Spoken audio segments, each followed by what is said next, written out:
जन अधिकार पार्टी के राष्ट्रीय अध्यक्ष और पूर्व सांसद राजेश रंजन उर्फ पप्पू यादव आज बेतिया में कोरोना वायरस से मरने वाले दोनों पीड़ित परिवार के घर पहुंच उन्हें सांत्वना और आर्थिक मदद प्रदान की। हरनाथ स्कूल कालीबाग मोहल्ला निवासी नरेंद्र नाथ बर्णवाल जो कोविड-19 से पीड़ित थे, वे लगातार सभी को बता रहे थे कि वह कोविड-19 से पीड़ित है और वीडियो बनाकर वायरल कर रहे थे, लेकिन सरकार और सरकारी अस्पताल के कर्मचारियों की लापरवाही के कारण उनकी मृत्यु हो गई। राष्ट्रीय अध्यक्ष पप्पू यादव उनकी पत्नी दिव्या से मुलाकात कर उनका हालचाल की खबर लिए, साथ ही पार्टी की तरफ से तत्काल 30,000 रुपये की आर्थिक मदद भी की। अध्यक्ष ने कहा कि दिव्या मेरी छोटी बहन की तरह है, हर परिस्थिति में हम दिव्या के साथ खड़े रहेंगे।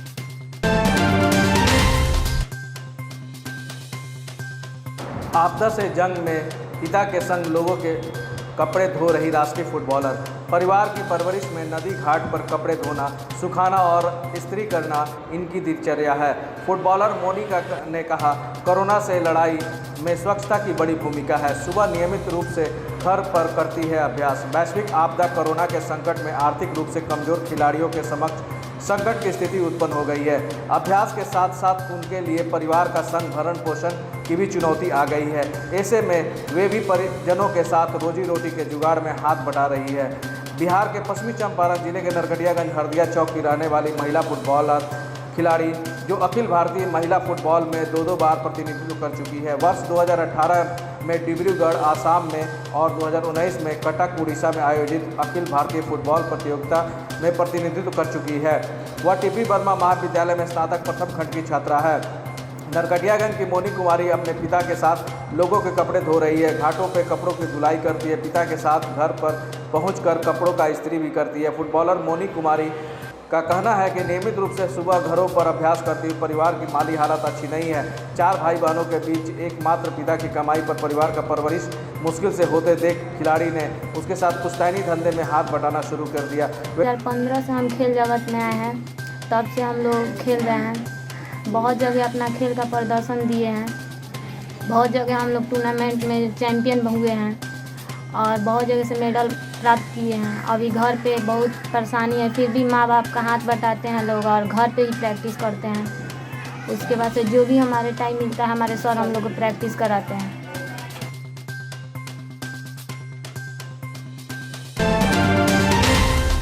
लगातार हो रही मूसलाधार बारिश से जनजीवन अस्त व्यस्त हो गया है। बाढ़ और बारिश को लेकर जहां चारों तरफ तबाही का मंजर बना हुआ है, वहीं बाढ़ की विभीषिका से तबाह लोग और उनके घरों में समाया बाढ़ का पानी के कारण लोग अपने अपने घरों से निकलकर ऊंचे स्थानों पर पलायन करने को विवश है।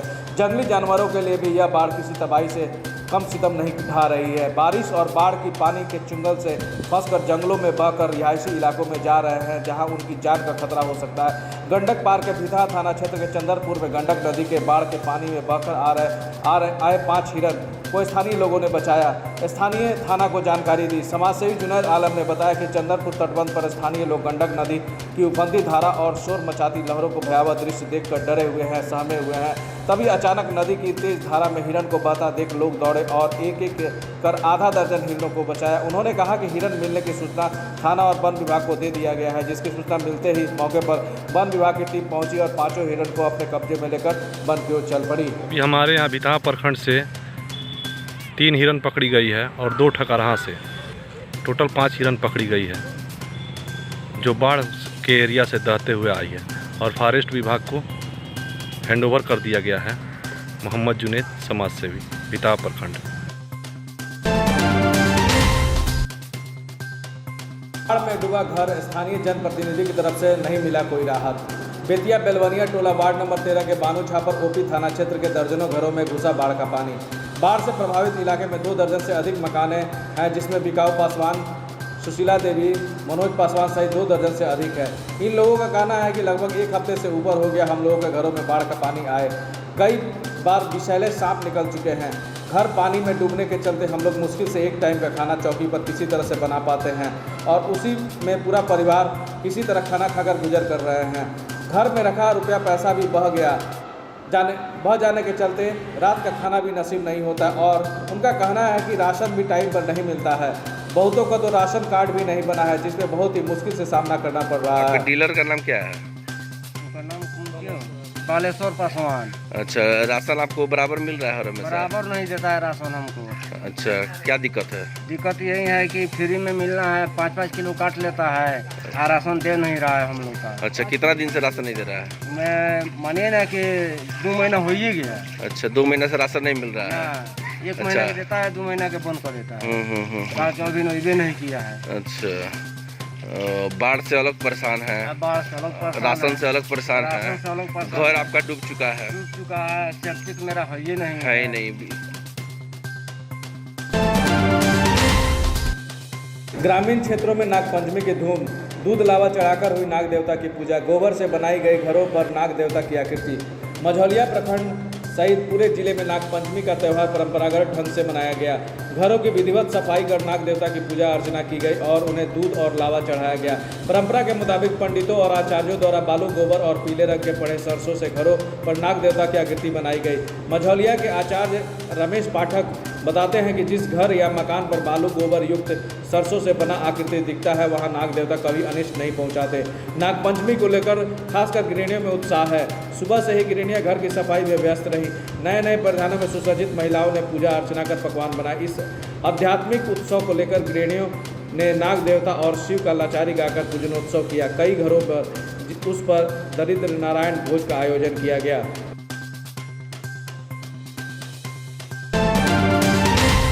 बगहा तिरुपति चीनी मिल ने गन्ना किसानों का किया 100% बकाया भुगतान। कोरोना और बाढ़ की आपदा जैसे विषम परिस्थितियों को देखते हुए प्रबंधन ने लिया फैसला। बाढ़ प्रभावित इलाकों के लिए सरकार द्वारा दी जा रही सहायता राशि के लिए बीजेपी नेता दीपक यादव ने दिया धन्यवाद। पश्चिम चंपारण में 1500 बाढ़ कटाव पीड़ितों की सूची तैयार कर उप मुख्यमंत्री सुशील मोदी को सौंपा। प्रेस कॉन्फ्रेंस कर बीजेपी नेता और टीएसएल के एमडी दीपक यादव ने दी जानकारी। आपदाएं आई हैं, कोरोना काल का जो भी नुकसान हुआ हमारे किसानों को, हमारे यहाँ के लोगों को, और अब ये बाढ़ से एक और पीड़ा सब लोगों पे आई है। तो हम आपको ये जानकारी दें आपके माध्यम से सारे पश्चिमी चंपारण की जनता को कि बगहा चीनी मिल ने आज तक 95.22% गन्ने का पेमेंट का भुगतान कर दिया है और जो बचा हुआ पेमेंट है वो भी अगले 10-15 दिनों में सारा कंप्लीट हो जाएगा। और हम प्रथम नंबर पे हैं, सिर्फ बिहार ही नहीं पूरे इंडिया, नॉर्थ इंडिया में बगहा चीनी मिल 1 नंबर पे गन्ने की पेमेंट में है और हम लोग जल्द ही 100% पेमेंट कर देंगे ताकि जो आपदा आई है 2 बड़ी इससे लोगों को हमारे स्तर से जो भी सहायता मिल सके वो मिले।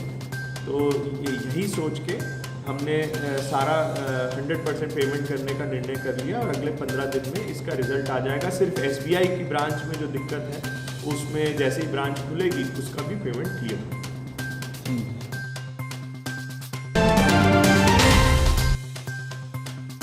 डूब में डूबने से बच्चे की हुई मौत। बरसात और बाढ़ के पानी से भरे गड्ढे में डूबने से मौत। खेती पर जाने के दौरान हुआ हादसा। वार्ड पार्षद कमलेश कुमार ने ग्रामीणों के सहयोग से शव को निकाला बाहर। मिथिलेश कुमार पिता स्वर्गीय ध्रुव चौधरी के रूप में हुई मृतक की पहचान। मृतक के परिजनों ने किया मुआवजे समेत कई कार्रवाई की मांग। थाना बगहा नगर थाना क्षेत्र के बनकटवा वार्ड नंबर 22 बेतिया के मीना बाजार स्थित किराना पट्टी में भीड़ का नहीं टूट रहा है तांता। गुप्त सूचना के आधार पर न्यूज S11 के सुमित कुमार बर्नवाल की खबर मिली कि मीना बाजार में भारी भीड़ जमा है। बर्तन सेंटर और किराना पट्टी में लॉकडाउन के दौरान बर्तन मिसलेनियस फार्चून की दुकानें खुल रही है। मीना बाजार स्थित मछली के जाल, कांटा इत्यादि बेचे जा रहे हैं। दुकानदारों के दुकानों पर भारी मात्रा में भीड़ देखने को मिली जो कि सोशल डिस्टेंस की धज्जियां उड़ाते दिखे। आए दिन ऐसा ही चलता रहता है। किसी को जान माल के डर तक नहीं, प्रशासन भी नाकाम बताई जा रही है जबकि कोरोना संक्रमित मरीजों की संख्या बढ़ते जा रही है।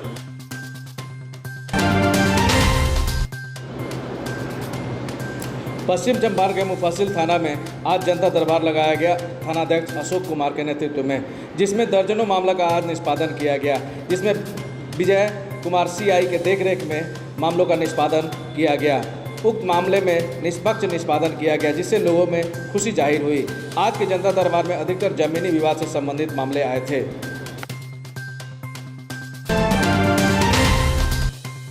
पश्चिम चंपारण जिला के सभी गांवों और शहरों में शनिवार को श्रद्धालुओं ने श्रद्धा भक्ति के और उत्साह के साथ नागपंचमी का नागपंचमी के दिन परिवार में सुख शांति और समृद्धि के लिए भगवान महावीर और नाग देवता का पूजा अर्चना की। हालांकि वैश्विक कोरोना महामारी को लेकर प्रशासन द्वारा सभी मंदिरों में पूजा अर्चना को पूर्णतः रोक लगाई गई है। ऐसे में सभी श्रद्धालु अपने अपने घरों में पूजा पाठ करते नजर आए। वहीं कुछ श्रद्धालु मंदिरों के बाहर ही पूजा करते देखे गए। मंदिरों में केवल पुजारी द्वारा ही पूजा किया जा रहा है। मान्यता है कि श्रावणी शुक्ल पक्ष के पंचमी तिथि को नागदेव की पूजा अर्चना करने पर सर्प दंश का भय नहीं रहता है। वहीं इस तिथि को महावीर भगवान का पूजा अर्चना अति फलदायी माना जाता है।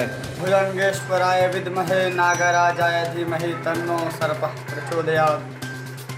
पुराणों मंत्रों ग्रंथों के अनुसार श्रावण शुक्ल पक्ष पंचमी नाग पंचमी का अवसर माना जाता है, जिसमें भगवान नाग को दुग्ध और लावे से पूजन किया जाता है।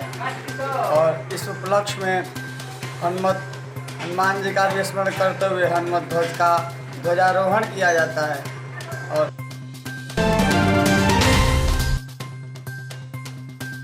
दोहरम नदी से पुरैनिया गांव पर कटाव बनाया जा रहा है बांध। मैनाटार प्रखंड के क्षेत्र में लगातार बारिश से बानपुर थाना क्षेत्र के बहने वाली दोहरम नदी के बढ़े जल स्तर से पुरैनिया गांव के उत्तर कटाव शुरू हो गया है। ग्रामीणों ने इसकी जानकारी चौहट्टा पंचायत के मुखिया गोविंद महतो को दिया। उन्होंने तुरंत ग्रामीणों की सुरक्षा के लिए जेसीबी से नदी का धार को मुड़वाकर बांध बनवाने का काम शुरू करवाया। मुखिया श्री महतो ने बताया कि दोहरम नदी हर हाल बाढ़ की विभीषिका से परेशान करती है। इस बार दोहरम नदी अपने रौद्र रूप में है। जल संसाधन विभाग कोई ध्यान नहीं देता है, फिर भी हम सभी अपने बचाव के लिए बांध बना रहे हैं। मौके पर ब्रजेश यादव, शिवशंकर बिन सहित कई ग्रामीण मौजूद थे। बिहार की जनता विश्वव्यापी कोरोना जैसी महामारी के साथ साथ बाढ़ की विभीषिका से परेशान है, तो वहीं सरकार चुनाव कराने के लिए कमर कस रही है, कहा जन अधिकार पार्टी के राष्ट्रीय अध्यक्ष और पूर्व सांसद पप्पू यादव ने। बाढ़ पूर्व नहीं कराती है रिंग बांध की मरम्मत, बाढ़ के समय याद आता है रिंग बांधों का भी कराना है मरम्मत। करेंगे रीट याचिका कोर्ट में सरकार के खिलाफ, बिहार सरकार के जल संसाधन मंत्री के खिलाफ, कहा। आज के प्रेस वार्ता में उन्होंने कहा कि बाढ़ नेताओं का है नाजायज औलाद, लूट का सबसे बड़ा जरिया है दुधारू गाय है यह बाढ़ नेताओं के लिए। उन्होंने कहा कि सिंचाई विभाग के मंत्री पर दर्ज हो प्राथमिकी, जांच हो, नहीं तो हम करेंगे PIL दायर, कहा पप्पू यादव ने। बिहार के डबल इंजन की सरकार जनता को कीड़ा मकोड़ा समझती है। कोरोना की मार और बाढ़ की विभीषिका से जनता त्राहिमाम कर रही है, लेकिन भाजपा के डबल इंजन की सरकार कान में तेल डाल सोई हुई है। कोई पूछने वाला नहीं है। सुशासन बाबू तो निकल ही नहीं रहे हैं, वह पटना में नहीं निकलते तो बिहार के गलियारों में कैसे निकलेंगे। 15 साल के शासन में एक व्यक्ति को मस्त कर देता है, कहा पूर्व सांसद सह जन अधिकार पार्टी के राष्ट्रीय अध्यक्ष पप्पू यादव ने। पप्पू ने कहा कि मैं कोर्ट में याचिका दायर करने जा रहा हूं बिहार सरकार के जल संसाधन मंत्री और उनके पदाधिकारियों और जनप्रतिनिधियों के खिलाफ।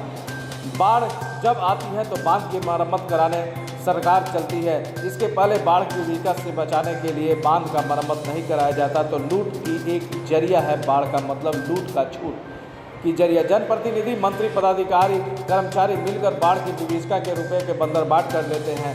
इस लड़ाई को लेकर मैं कोर्ट तक जाऊंगा। उन्होंने कहा कि सरकार के द्वारा अभी तक कोई मुआवजा या राहत सामग्री बाढ़ पीड़ितों के बीच नहीं भेजी गई। मैं गांव-गांव, टोला-टोला जाकर पीड़ितों के दर्द को देख रहा हूं, समझ रहा हूं। इसके लिए मैं एक आंदोलन शुरू करूंगा और बिहार सरकार को उखाड़ फेंकने का आह्वान करूंगा। जो मेरे दुख में नहीं, मैं उन्हें उसके सुख में क्यों रहूंगा, इसी नारा के साथ मैं शंखनाद करूंगा। उन्होंने कहा कि कोरोना की मार, बाढ़ की विभीषिका जनता झेल रही है और नीतीश जी को चुनाव कराने के लगी है। जनता इस बार उनको सबक सिखाएगी। हमेशा याद रखिए, एक तो बिहार को rapist Bihar, murderer Bihar, corrupt Bihar, घोटाला बिहार, डिजास्टर बिहार, आप एक नाम बिहार के बारे में दूसरा नहीं ले सकते हो। ये है बिहार। सुशासन हमेशा कैद रहा है जनाब। जब भी संकट हुआ सुशासन नहीं निकला। जब शेल्टर हाउस जैसे घिनौने खेल में सुशासन ने इंक्वायरी नहीं की तो और क्या करेगा। मैं घोषणा करता हूं, जहां भी होगा सारे जगह कैंप खोलेंगे। नौतन में लगभग जगहों पर कैंप और हर लोगों की मदद, सरकार मदद करे न करे, पप्पू यादव की हर मदद बेतिया के हर लोगों तक पहुंचेगी।